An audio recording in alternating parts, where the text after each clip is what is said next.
Hello, I'm Anureet Sethi. I'm a clinical psychologist. I've been practicing for the last over 35 years. I Oh, have a dog and a cat.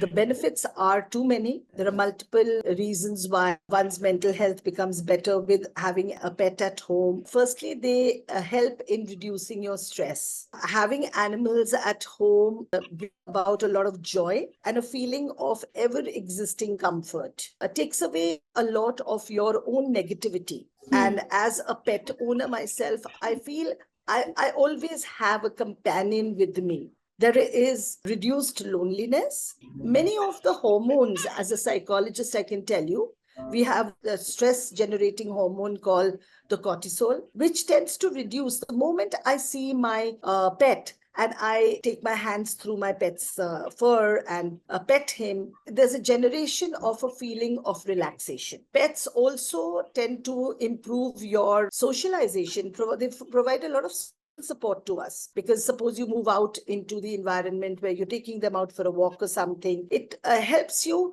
create a catalyst between you and the individuals outside, and it brings a lot of joy because there is very less amount of loneliness. I know of many people who lack companionship in life, and when they get pets, they're very, very happy. It also improves our overall health, actually, because when you're walking your dog, when you're out into the open, it generates just a very beautiful feel good. The oxytocin is a hormone which is generated for the feel good hormone, and it really rises. Its studies have really shown that all the feel good hormones are generated having a pet at home.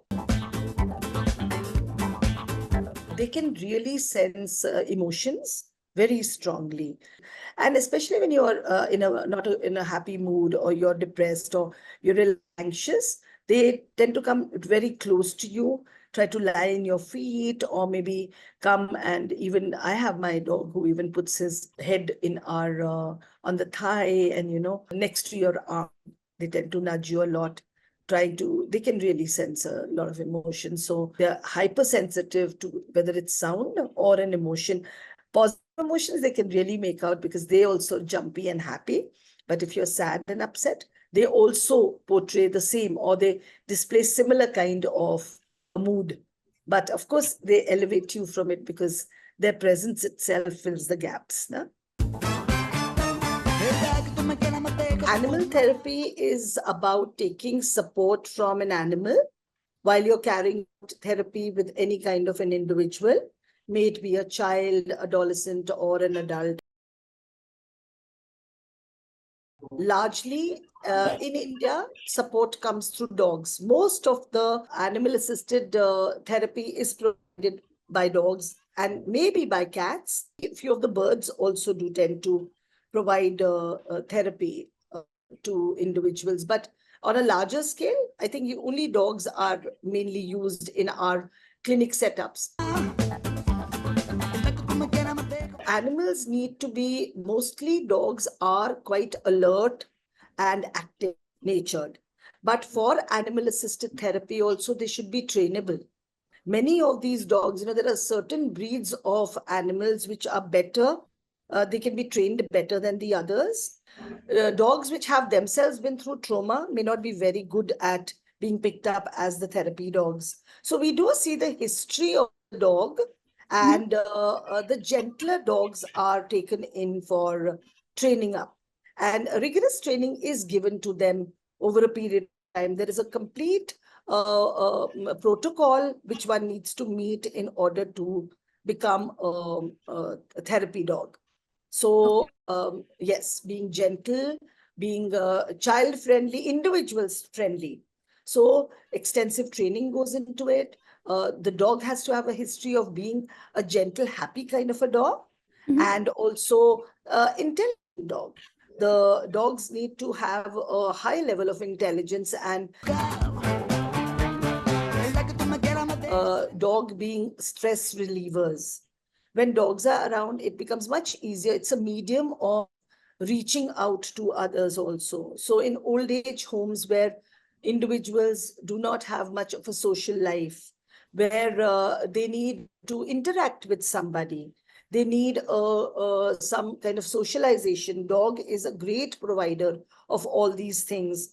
I know of many older people who have a need to talk to others, and dogs are fantastic listeners.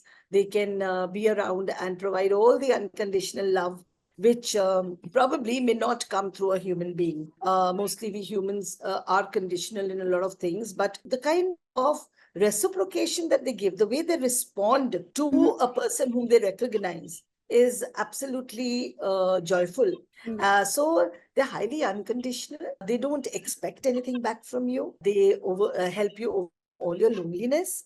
They're the best listeners. Many times, you may not want an opinion. If you go to an individual, the person may come back with an answer. Sometimes you don't need that. Dogs listen to you, they understand, and they still respond through the lick, and may be absolutely comforting to you. Even children and adolescents may respond very well, because when you interact with any human being, they may have the fear of being judged. But with an animal, a noun, there is nothing like being judged. They just keep receiving unconditional love and support from the animal. So see, first and foremost, it's very essential that you love animals. I actually recommend a pet to everyone. But when you take the responsibility of having a pet, you must know that you have to look after the pet. Because the pet is not only there to look after you. Until you're ready to take this responsibility, it wouldn't be right to really adopt a pet. And another thing I want to add on to over here is that, like I'm saying, we require care and so do they. Until you're a real animal lover, do not adopt a pet, but definitely adopt a pet if you feel your life has little gaps where you want there is space for more happiness, love, and joy. We only provide animal-assisted therapy when we are sure that an individual requires it. Only when we know that they're pet-friendly and they may not be responding to social interaction with individuals, very often with children who are on the shy, quieter side, are very fond of animals. This does really well. But if at all the individual is, or the child is been through certain traumas or is extremely shy, and you feel that any reaction from the animal can cause further trauma, we avoid taking up the animal for therapy. So individuals or children really do well with an animal once we are sure that they love animals, and the animal is definitely going to add to the plate of accelerating the counseling process. If you know that children with autism have a lot of social issues as well as sensory issues, so they do really well. I've had children aged between the age of 4 to 8 years.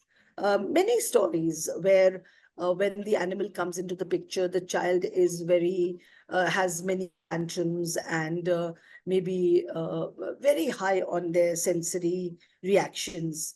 But soothing effects of the animal present, the environment, playing with the animal, being socially assisted through going out for walks with the animal and playing certain kind of games with the animal tends to really soothe them down, and they become much less aggressive, reactive, irritable. So with the children, I've had a very high success rate.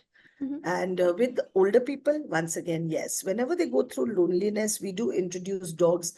I have visited many shelter homes and support several shelter homes, etc., where individuals have dogs around who are therapy dogs. And I have known of people who wouldn't talk much, who would have very high levels of stress, due to which they would go through high blood pressure.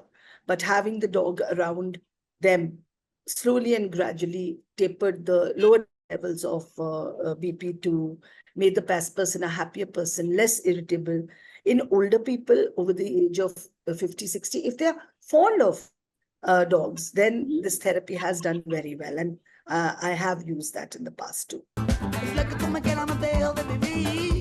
I have something important to mention that when I spoke about responsibility for a pet, see, they add on absolutely absolute beauty into our lives. My life is totally joyful. Having him around is having a friend with me at all time. He's like a shadow, me and my husband, and even my grown-up adult children. Yet enough, I want to make sure that he's totally comfortable. So until it's a two-way thing, until I'm ready to take on this kind of responsibility, I shouldn't go in for having a pet.